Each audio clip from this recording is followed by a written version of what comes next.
this video, but the video got corrupted, so I have to redo this again, and the timeline doesn't make sense a bit because I did some work after this that is a part of the second part of the video. Anyway, I'm going to go over a bunch of stuff with my game because I've not gone ahead and addressed most of it lately. I currently do have a build of my game, so if I go ahead and access it now, we can go ahead and show this. So we finally gone ahead, sorted out the portal gun. So as you see here, if I hold the button, we fire a laser and we can hit these portals, shoot them, and go through them. And we have systems to go ahead and detect if you've shot the same portal at the same location. So you can't go through this one. And if you just shoot one of them, for example, the other one would be in the void, but you can't go through it. And I press V to get rid of that. Then, of course, we have our studs, which I believe it might have been shown already. We fixed the building issue where my float value and all that would go up very slowly, unlike what it should be. I'll explain that afterwards. We added this lever into this level because we went ahead and added in that up there to drop in something for us to build. For now, it's like very bare bones, so it's like more of like a proof of concept of sorts. But if I go over to it, you can of course build the companion cube, and if you've noticed, of course, the companion cube is now a lot further away due to some people's complaints towards that. So if I put this down, place another portal, another one there, we can go ahead and we can reach the end of this level, which goes ahead and shows just the general stuff that we know about. You can press Q to toggle between the red and blue portals, but in the future video I explain about the bonus stuff that I've been working on with that. But if I go ahead and I leave this, we can go ahead and explain some of the blueprints with stuff. For example, the spawner build, the thing that spawns in the companion cube. Basically, what it is that in begin play, it goes ahead and gets access to the static mesh of the companion cube and sets it to it in the center. And then, of course, when you activate it, because this is a child class of interaction, things like these and even the pressure plate could activate that. For example, I, for this test, made this activate it. So if we go ahead and load into this, you can see it's there. And then if I do this, it will go ahead and it will dump it out. Only reason why there's an error right now is because the companion cube, I didn't say anything, but that's mainly because this level didn't really have much. But if I did set it like now, you can of course see the companion cube actually shows up in it. The rest about this is simple. We basically make it so that we set the companion cube spawn amount and types accordingly to what I feel is best. And then, of course, we destroy the cube that's in the pipe. Another big thing is like I mentioned, the building system sorted out now. So originally we used to have it so that there was a float value that went up, and then the spin of the character would be there. We moved things around and altered it all now. I managed to finally find the things that I need to do. So I found that there was this thing called get position, which is basically what I needed to find anyway, because I needed basically a thing to go up, and then of course the condition to be if that thing that goes up reaches the length that you need it to go, then it proceeds. The reason why I have this minus next to play length is due to how the animations work. In both the companion cube and the pressure plate, they both feature different timings of their animations of when is technically considered built. For example, for the companion cube, 1.86 or 1.87 is roughly around about the time that I would consider it built because it needs to do the whole jump animation. Uh, that's why it's removing 0.27 from this length, and the pressure plate would be removing 0.19. But basically, that's all I've got sorted out there. So that's all been reorganized, and it's all working now for the build. And of course, as long as it's false, then you'll be spinning around. I set it to 10 because I've been trying to like find the right balance between like how fast you should spin around it in the build, at least, because they're a bit varying for some reason still. Anyway, so is that problem fixed? That problem fixed. Of course, we have the studs, which I believe I've mentioned already, but I'll just quickly go over it.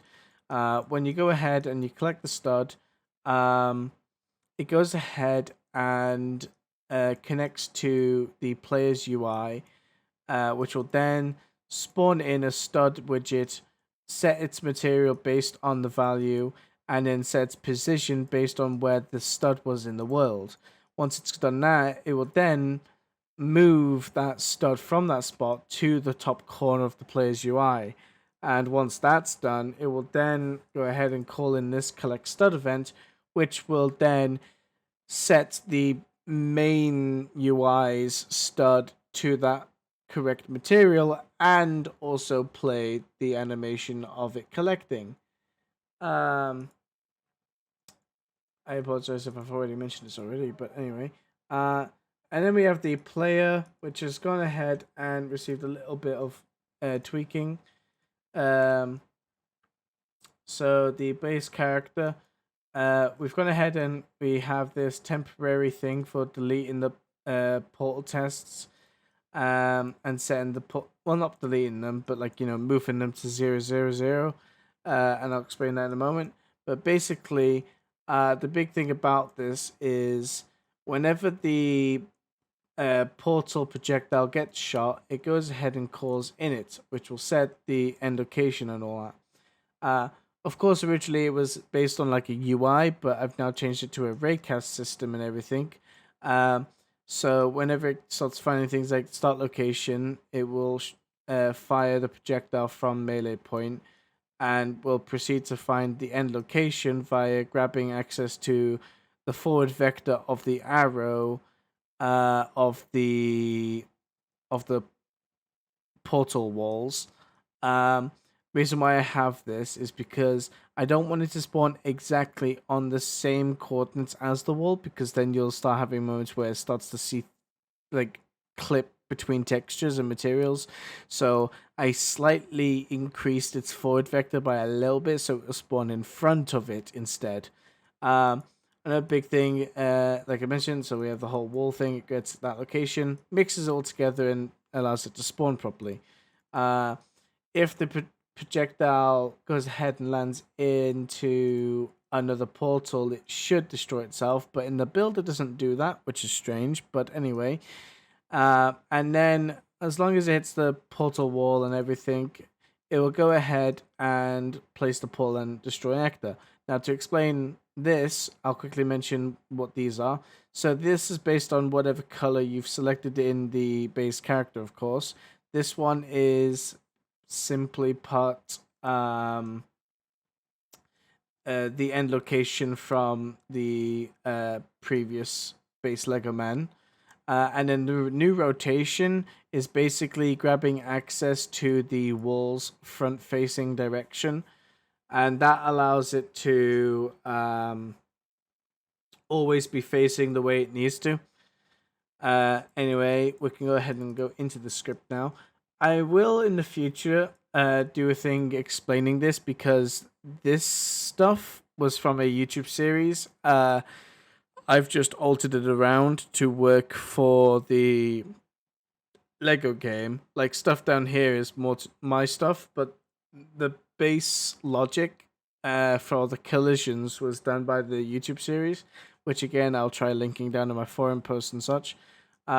He did have this here, which basically updated the perspective of the portals, but it only really works well in first person, and my game's not first person, so it doesn't matter. What I do have though is in begin play, it goes ahead and does a couple things. One, it detects if both portals are above the height value of 0. If they aren't, then they don't have collision. But if they both do, then they both will have collision, as you see here. This prevents it so that if only one portal had been placed, then you can go through it still. This one is to do with if the portals are placed in the same exact spot as each other in the world, it goes ahead and makes sure that the collisions aren't active. Then, of course, we have the place portal, which links towards that projectile. Based on the value of the boolean, it basically these two events will be called to either or, where it will go ahead and it will set the position rotation based on the previous events, and then where it will go ahead and call the timeline, but the timeline will affect both of them to prevent possible annoyances with making each individual one animate. And then again, of course, it will call check portal at the end.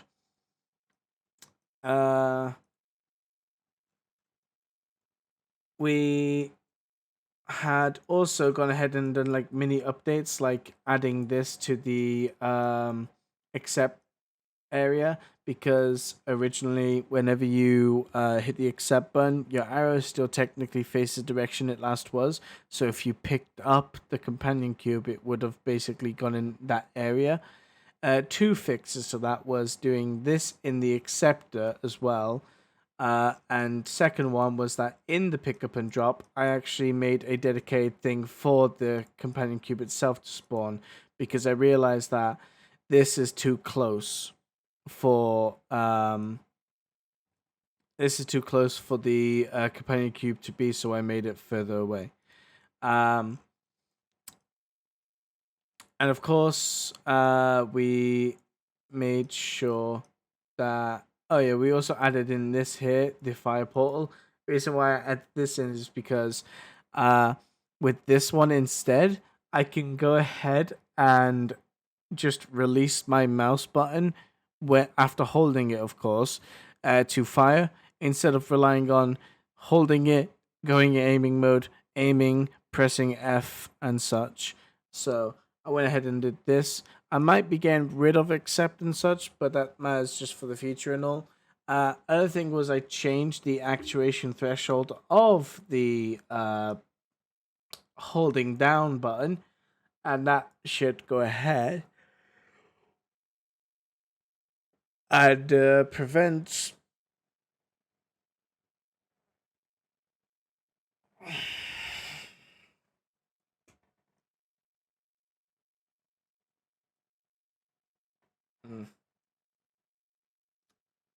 I went ahead and adjusted the actuation threshold of the firing, so now you shouldn't have to wait so long to fire a portal gun.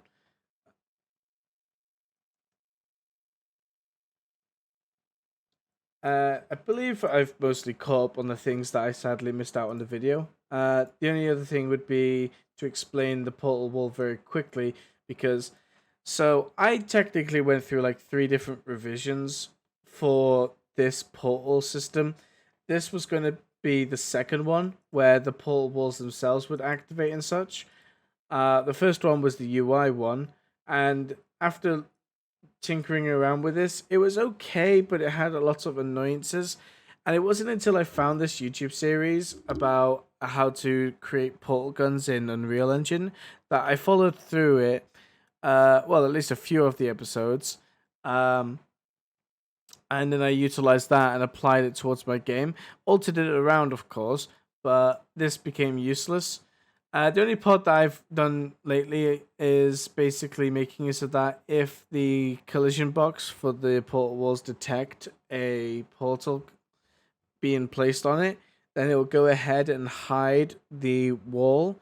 This allows us that when the render texture is rendering forward, it won't just have a wall in its way, and the wall will be invisible, of course. Um, Other than that, though, I believe I've mostly caught up to everything. Um, I'd say I'm doing very well with this project. I think I'm very safe now. Uh, and I've got a build, getting some tests done with people, and the only things that's really left for me to do is really just work on the documentation side of things. And other than that would be the bonus stuff. And I'll quickly go over that now, actually. So in my questionnaire, I've made a new one. We've gone ahead and added a couple of new questions, like mentioning the portal gun, and then my possible future ideas I could do. I mentioned three of the main ones for now, like environmental hazards, second player, more puzzles, to see how players feel about what they personally would like to add. So far, right now, I only got one response, but even this one response that I received had the similar idea as to what I have, where the first thing that I would do if I had more time to do bonus stuff would be puzzles first, and the last thing would be an extra player. Um, but other than that, I'd say that's it for this little video, and it will cut back to the next one to showcase the rest of the new stuff that I did mention in that one. But anyway, there you go. I'm doing another mini progress video because I went ahead and I worked on a few little mini things that I found would be nice to do, and also was suggested by someone else. Basically, now in the player, the tip of the gun changes material based on what portal you've selected. I finally fixed the hit marker thing, so now it displays. It has this thing where it spawns on the bottom of the um spawns on the bottom, but I need to go ahead and I need to fix it around and such and see where to go from that. But anyway, yes. Um huh, okay. Anyway, yes. So many things like that I've been fixing. And I'll just very, very quickly explain. I did a few extra things here and there too, to do with the death field. So when you respawn, originally there was a problem where the player would not have possession control, and also the player would not be able to have their UI linked to them. I've updated their UI around to work with an event system to update this. And then we also, in the actual side of this, we've updated it here as well so that it deals with the possession side of things. Because another big problem was that it's stacked.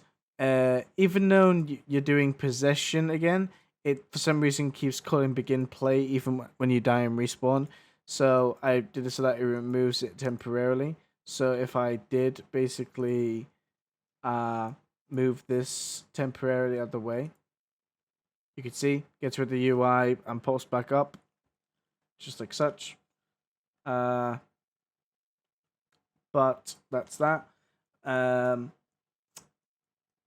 then just some general other cleanup here and there. Here's the thing for the material changing of the stud. And yes, the complete overhaul to Hitmarker system. So no longer do we have anything here anymore. How it works is it grabs the end location based on the wall object here, which I could tinker around with. But anyway, goes ahead and grabs that. And if I can remove this, with that object, it grabs access to the actor's location. I could tinker around to make it more center instead of just the actor itself. But anyway, projects that to the widget position, which goes ahead and calls in set hit marker event in the detect widget blueprint, which then sets it to where it needs to be in the level. I discovered that another big thing is it's key to put these in the top corner, because putting them in the center because it just never work, and I never understood exactly why. I can, if I wanted to, just adjust the height of this, and it would spawn differently, but it's not exactly perfect, so I didn't bother with it. So I'll be, of course, updating that when I can to just perfect it a little bit more. Of course, the other big annoyance is with the hit marker, it constantly spawns a bunch of them. So it's hard to notice, kind of. But as the camera is moving around, it kind of makes it more obvious that more of these spawn based on the camera's rotation and such. But anyway, that problem's mostly fixed. I've created a build right now. Doesn't have this, so I'm going to update the build with this. Nothing really should change much, so those will just be final little extra bonuses for the sake of quality. But anyway, that's all for this video.